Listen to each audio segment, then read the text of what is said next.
youth pastor at Central Pres in Longmont, and we would do trips to Mexico, and what do you go by on your way to Mexico but Lake Powell? So what did Steve teach me to do in ministry besides play the guitar and speak the gospel to these kids was jump off cliffs. So we did the same thing, and we videoed it. And we were at the peacekeeping conference for the PCSA in LA, and on a big screen TV, I'm trying to find space on a reel, and all of a sudden there's these kids cliff diving, and our Christian Ed director there looked at that and she said, "Are those our kids?" and I was like, well, yeah, I mean, that's what you do as a youth pastor, right? Her words, and she was a long-term, just wonderful woman in the church up in Longmont, and she just looked at me, she said, "Andy, destroy the tape." So I was young also, and I just really appreciate that. Steve Ford, so many good memories, rock climbing, doing a lot of crazy stuff, ice climbing even, but really what sticks out is Romans. And really that formulated my understanding of the gospel one summer. So, and then also my wife coming to faith. Just walking through the doors for no reason other than her parents were getting divorced. She needed something in life, and you preached the gospel to her. So, wow. Thank you, brothers. Thank you.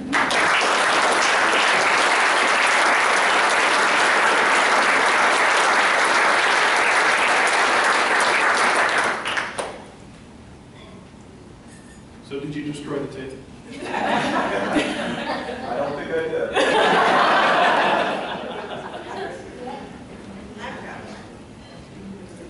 Sarah, a record cordless? Yes. Representing the old people.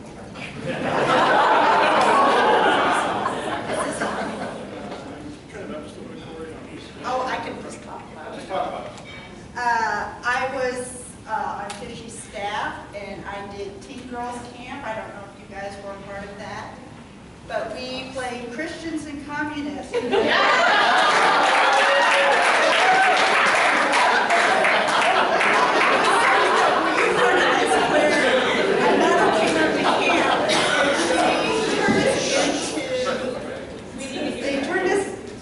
turned us into the Colorado Presbytery for teaching military tactics. So I don't know if it was you, but I had to go down to the Colorado Presbytery and testify why we were playing Christians and Communists.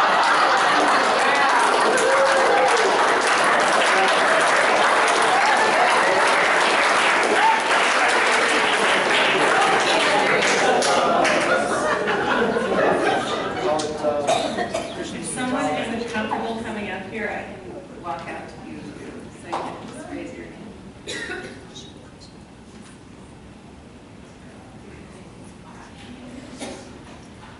So, Amy? Hello. So I had to lie about my age to be able to come here.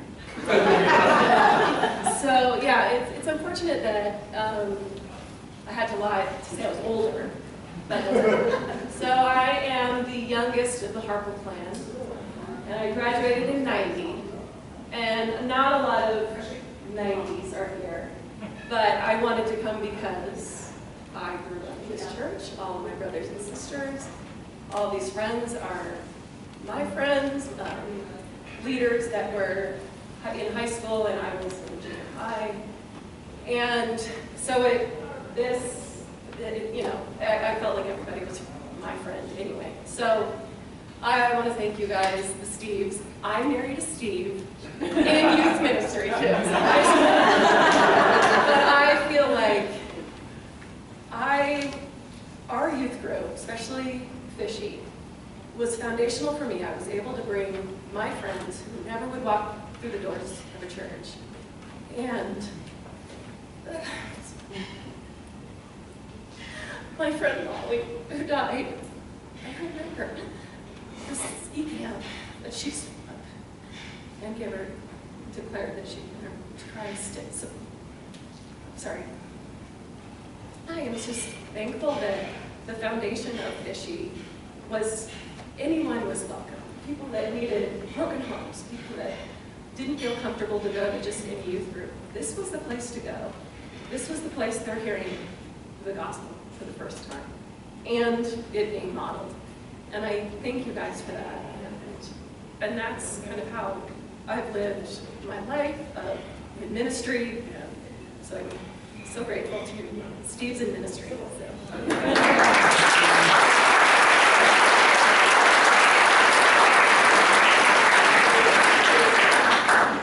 So my name is Dave Mikesell, and I parachuted into this church in 2 years before I graduated, so it was 84. So I'm going to speak, very grateful for you guys and your leadership, but I think the thing that, as I look back, that was so extraordinary was the culture of student leadership. That you preached the gospel, I stood up at camp, looked around, nobody else did, I was like, oh, this is for real. And, but the level of student leadership, people who love the Lord and were sharing the gospel everywhere they went, and I just thought that was normal. I didn't know that there were people out there that just sort of were kind of humdrum about their faith. And this was just completely normal. And in a sense, my whole life has been set by the culture that you guys created here, where it was just normal to be passionate about the Lord. It was normal to do deep work. It was normal to love Jesus and tell other people about it. So thanks for creating that culture.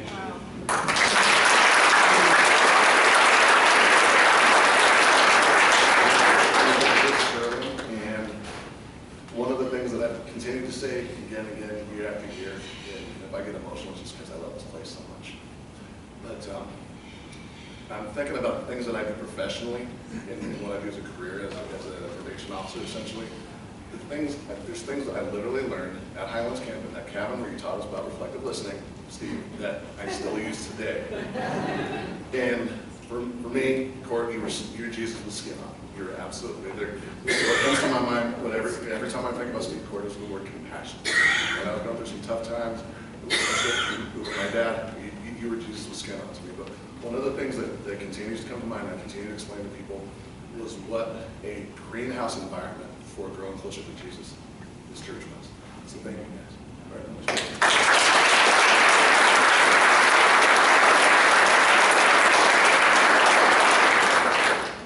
I'm Cheryl Hessler Enos, and I'm 82. Back a little bit. And I got involved with Fishy in the high school group because my older brother Kevin, standing up in the back, and his gang friends have been a part of it, and their lives have been radically changed. And they were a crazy crew, and rolling it back to Bob Saunders, who was here, and the impact that he had in their lives and in my life. And then we had Jim Nightingale and Steve's Court, and then there was another guy, Mike, I can't remember his last name, Mike Wallace. So I kind of saw this whole group, but like he was saying, the culture that was here and the friendships that were developed, and just the Word of God changed my life. And it just changed my life. And the Lord grew me up in this church, and I'm so grateful. And so thank you.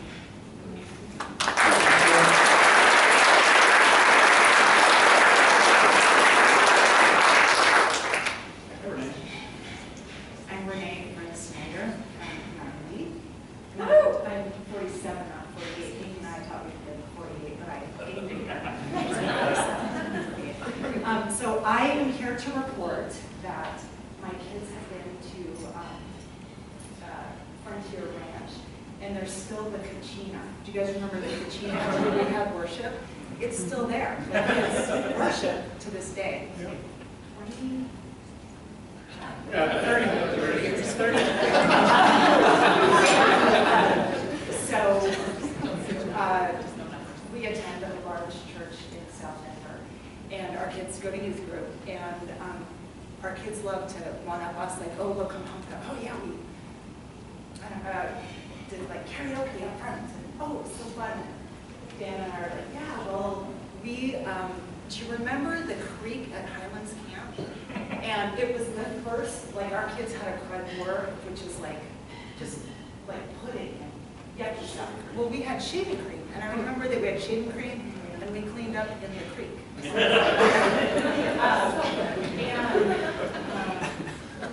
had something else. Oh, so as I'm sitting around this group, I realized that we're all professing the importance of our faith. And I was just thinking, this should be a springboard for us to take this to our churches, because what we had was extremely unusual, and to be plugged into the church that we are, I realized in our large church how unusual this is. And so I hope that you will take bits and pieces of this and share with others about the importance of Jesus Christ. And I didn't cry. That was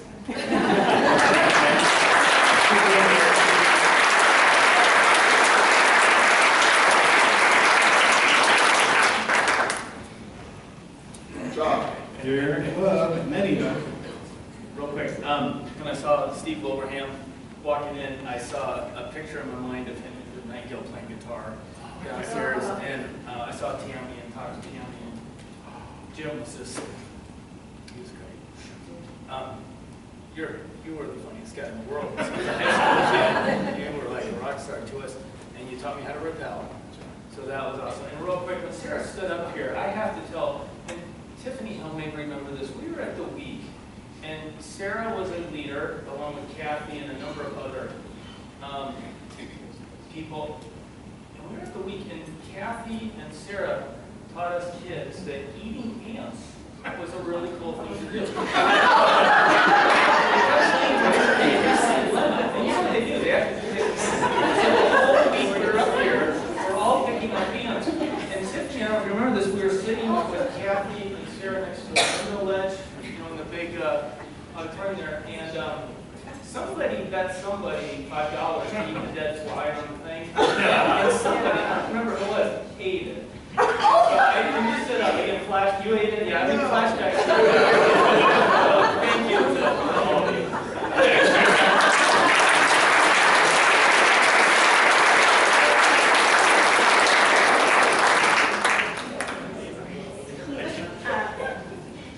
So I was Eva, single when I was. So I was telling my sister-in-law, my brother's married a girl from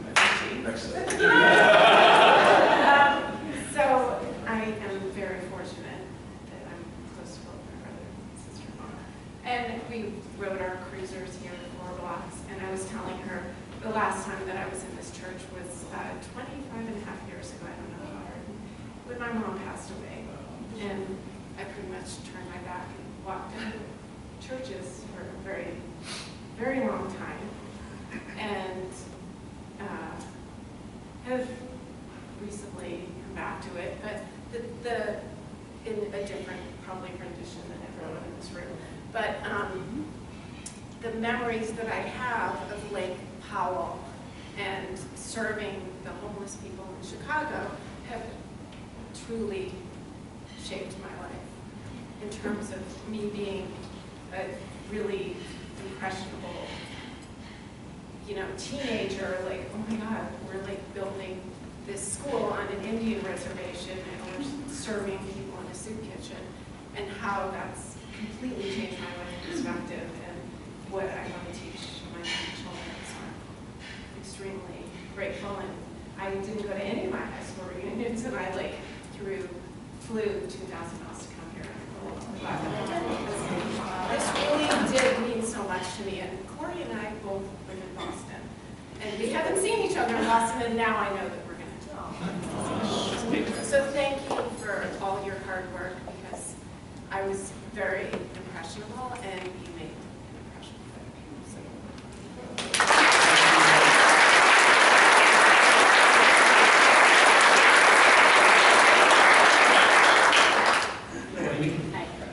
I'm Amy Tumpus, class of '84. Woo!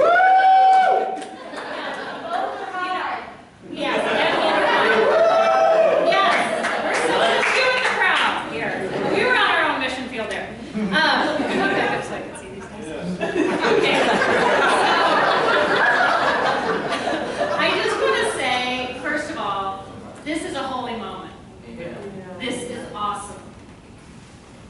This is a picture of the kingdom, and we have got to cherish this. This is a special place in the history of First Pres and the faithfulness of this congregation for decades and decades, centuries, right? I think it's over that, is why we can stand up here and have a testimony of the goodness of God.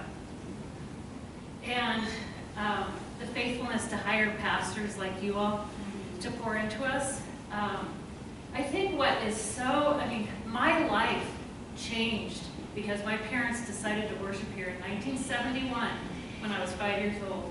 It changed their lives. They came to faith in Christ. My sister, Nika, many of you know she couldn't be here. She's a year younger. We are all serving and pursuing God, and I blame it, I credit it to this church. Praise be to God. And in Boulder, Colorado, of all places. People say, like, you came out of Boulder, and this is who you are. My father-in-law, he can't believe who I am, coming out of Boulder. And I said, it's my church. And I love that I grew up in Boulder as a Christian. I love the Hare Krishna banging his drum up and down my street on Iris and Grape Street. Why? Because he didn't freak me out. I knew what I believed, and I knew it was different from him. And I loved him, but I also knew who I was in Christ. And it just made it distinct. So Class of 84 is very unique. This is why.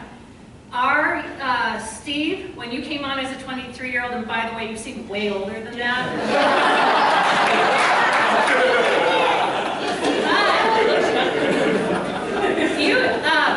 You came on, and your first summer was taking us to Toyac. Stuart Vidal's here. Who else went to Toyac? It was unique because we didn't go to Kayenta. Okay. Did you go with us? No. Yeah. So we were the Toyac group, and we kind of felt like, oh man, we got to go to Toyac. But we loved it. And Stu and I were just saying that was a critical time in our life. Remember Randy throwing the spaghetti in his face? Like, yeah. And then Jim Nightingale moved up with us. I'm sorry, I know my time is ticking. Jim Nightingale moved up with our class to the high school group. But then he was there 2 years, and our last year was Steve Cord. So we were like, had all three in our 4 critical years of development. So you guys, you know I'm pursuing Christ with all my heart. And I've had the curveballs too. I was married at 46, 20 years after my sister was married, wondering, God, what are you doing? Never had my own children, have stepchildren in their 20s now. But you know what's amazing? It's like we can have our own expectations of what life is, but Jesus is with us every step of the way. You guys modeled that, you got us in the Word. You surrounded us with older people like Sarah Recker and Rick Becker, who you say, I can grow up and I can pursue Christ, because these older people are showing me how it's done. And then Caleb is younger than me, and I get to lead him on Kayenta. It was like passing the baton. You guys modeled that. You're faithful today, and you give us the strength to go on, and I just don't know how much more to say, but I love you, and I thank God for you.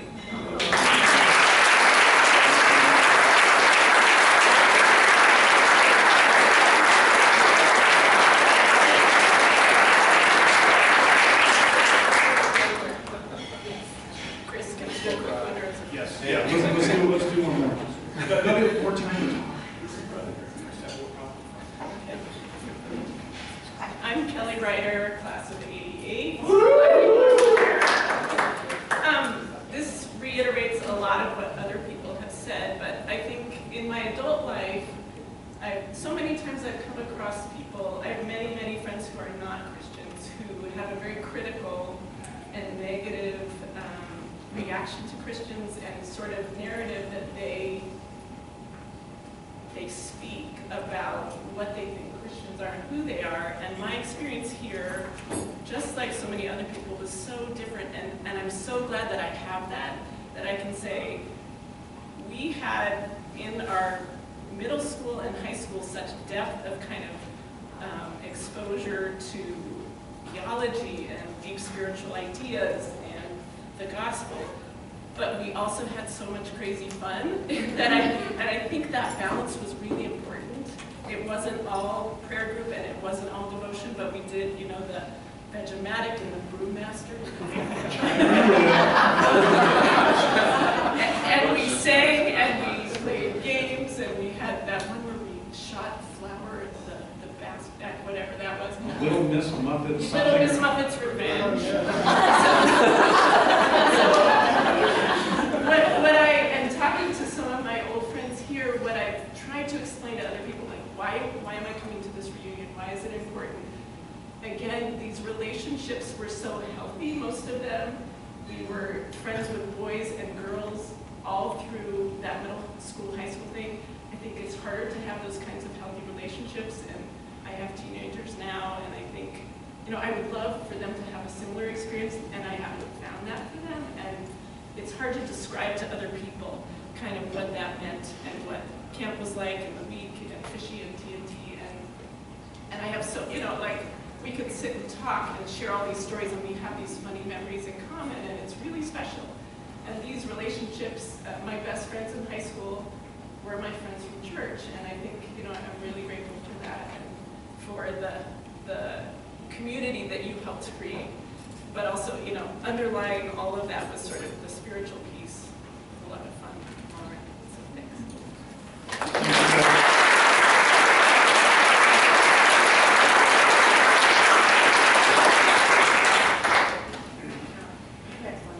Yes. Thank you. Thank you for humoring us. You're dismissed. Right, so I can't see anymore. I literally put these glasses on around Eva and Andy, and they started laughing out loud at me. So, oh, give it a year.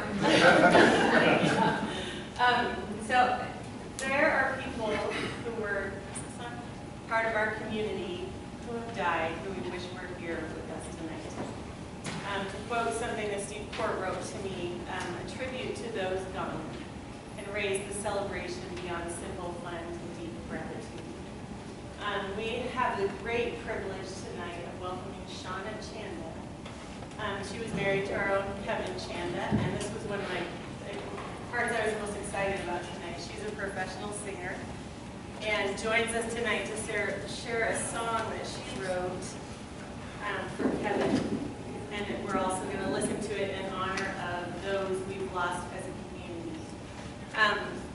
So that includes Kevin, Morgan, Kirsten Davis, Christine Hendon, Nathan Dean, Lisa Love-Thulin, Jim Nightingale.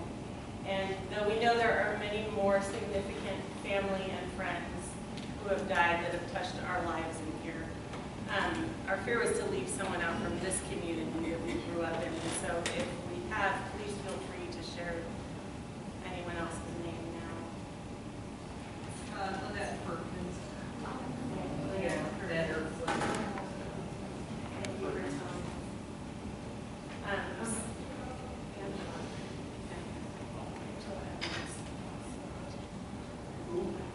Angela Emmons.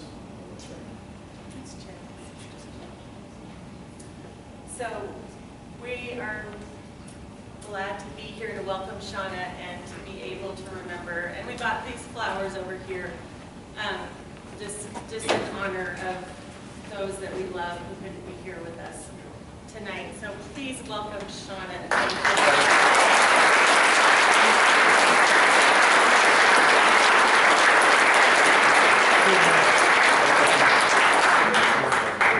Well, I just want to say really quick, what an honor and a privilege it is to be here. Kevin and I were married for 10 years, and his best memories ever always stemmed back to here and the people here, and so many names. I'm reading some of your name tags that are just like, oh my gosh, yes, I remember, I remember. And even some in faces that I may not have known your name, that for those who did come to the service. And so many of you remember he actually passed away 12 days before 9/11 happened. And shortly after that, I ended up going to New York and doing some ministry out there, and it's been a journey ever since. And I'm assuming you've made it this far, so you've probably had some loss in your life as well. And so my heart goes out to you, and you have survived as well. Quick update, I have remarried. My husband is in the back, Larry, he will shoot me down.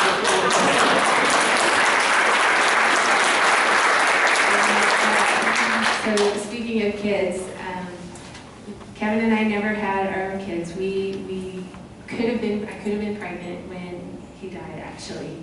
And so that's something that I just released to the Lord. And so Larry had 4 grown kids, and in just a couple of years, we will have gone from 0 to, in September, 9 grandkids. So Kevin and I had lots of dogs, so can you say on-the-job training?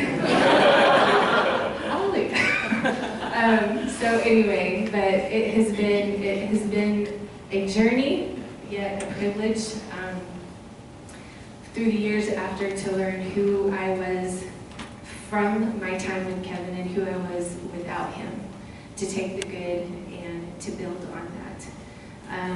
And for many years would say I had my golden years first, and so it's just me and God from here on out. So the Lord was very gracious to handpick a best friend for me for the rest of my journey. But for those of you who have lost and those who we are missing here tonight, this is the first song that I wrote after he died. It's called Dance with Angels.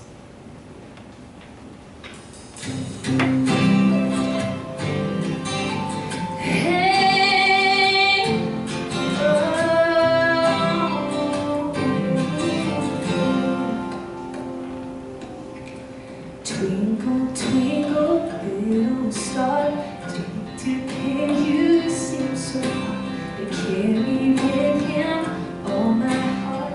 So now we're not so far apart, 'cause he's dancing with angels high on cloud nine, laughing with Jesus, having a good time, running through heaven, what a joy to be mine. He's dancing with angels, everything's gonna be fine. With your gentle spirit, heart and soul, you treasure me, never let me go. But this one thing I gotta let you know, can't wait to dance with you on streets of gold. Together dancing with angels high on cloud nine, laughing with Jesus and having a good time, running through heaven, what a joy to be mine. He's dancing with angels, everything's gonna be fine. Oh, how I wish I was holding you close to me, so I could feel you come tight. But till my someday comes, my reality,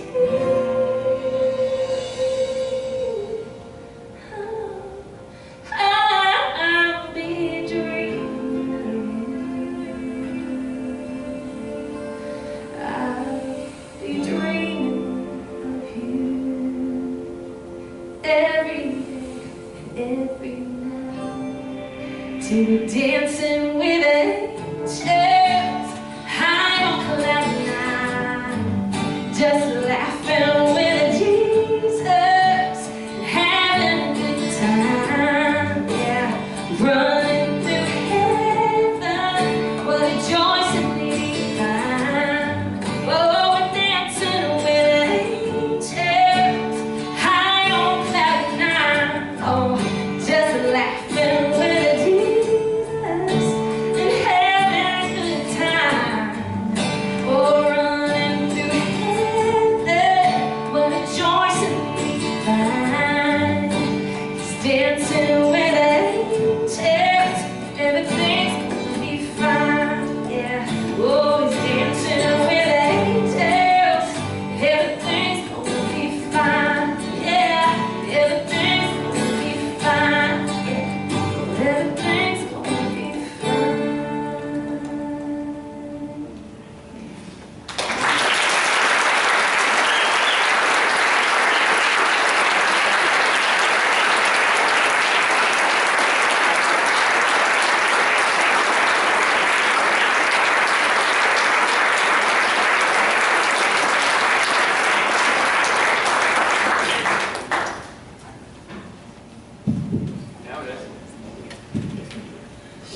thank you so much. You fit right in here, and thank you again.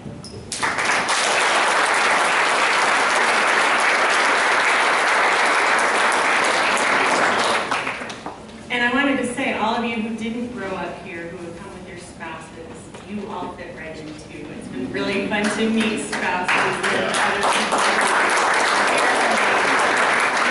Thank you for doing this. Oh, good, shiny glasses.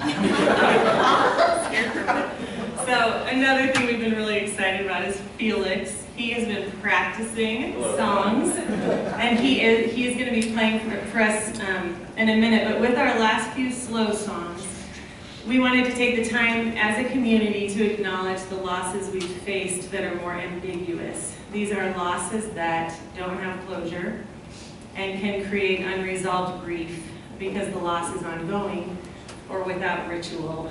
And I know that with the curveballs we're talking about and the different things that we've mentioned talking to each other, that the room is full of those kinds of things. And sometimes those things bring shame with them, and sometimes they distance us from community.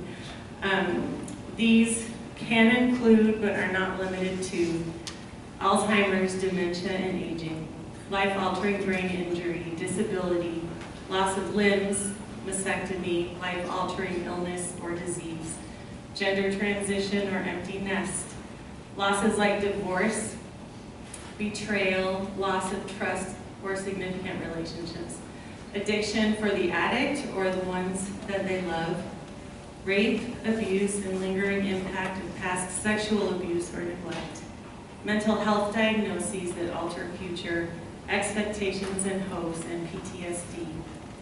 There are stillbirths and miscarriages and losses of dreams, like infertility, or not being able to create a family, or not getting married when it was desired. Losses like spiritual mistreatment, loss of faith, loss of community, loss of friendships or family connection, loss of a job or career, or the hope of a career, distance or estrangement from children, parents, or loved ones, or living with prejudice, racism, systemic injustice, and institutional betrayal. We have rocks and pens on the tables, and if you'd like to recognize a loss, you can write a word that represents that loss on a rock, and we're going to have you bring it up here around the flowers that represent the people that we've lost that we love. And our hope in doing this is that as you bring your rock up, we can see that we're not alone in the losses that we face. And sometimes that's the only comfort there is that we're not alone. That we see each other, and that the roads that we've walked have required courage and bravery. And that we can talk about real things this weekend that we don't have. I know sometimes you come into something like this and you haven't seen people and you carry things with us, and we can set those rocks down around the flowers and we can talk about these things and be real. So in a minute, Felix will start in with some songs, hopefully just will bring us back, but it'll be a slower tone. Take a minute, write down if there's some loss that you're ready to put into the community over here and share with each other. Not that we're going to inspect people's rocks, but we want this to be a safe place. And we want to give us the opportunity to identify what is missing from our life that we wish was there, or what has been taken from us that we weren't ready to give up, those kind of things. So feel free to sing along these songs that you know. When you're ready, go ahead and bring your rock up and just drop it down. But we'll have just a few minutes. You just invite the Lord into this process, whether we're singing or whether we're dropping off our burdens and our losses to the Lord and together. These next things.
song that may be familiar?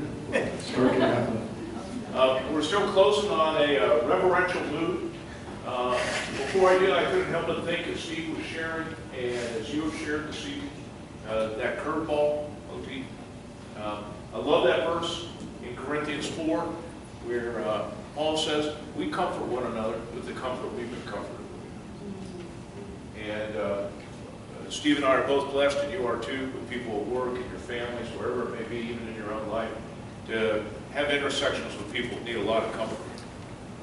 And you've been comforted by people.